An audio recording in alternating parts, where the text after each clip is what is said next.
કાપોદ્રામાં સાવકા પિતાએ મિત્ર સાથે 12 વર્ષની સગીરા પર બળાત્કાર કરીને તેને ગર્ભવતી બનાવવાનો ગુનો પોલીસ ચોપડે નોંધાયો છે.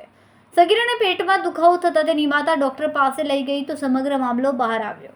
આ અંગે સગીરાની માતાએ કાપોદ્રા પોલીસ મથકમાં ફરિયાદ આપી છે, જેના આધારે પોલીસે સાવકા પિતા અને મિત્ર હીરામનની સામે રેપ અને પોક્સો એક્ટની કલમો હેઠળ ગુનો નોંધીને ધરપકડની કાર્યવાહી કરી છે. આ અંગે પોલીસે વધુમાં જણાવ્યું કે 12 વર્ષની સગીરા તેની માતા સાથે રહે છે.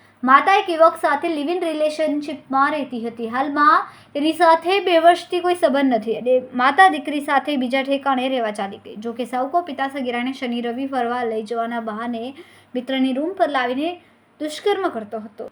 સાથે જ સાવકા પિતાના મિત્રે પણ સગીરા પર રેપ કર્યો હતો. સગીરાને હાલમાં 5 મહિનાનો ગર્ભ છે.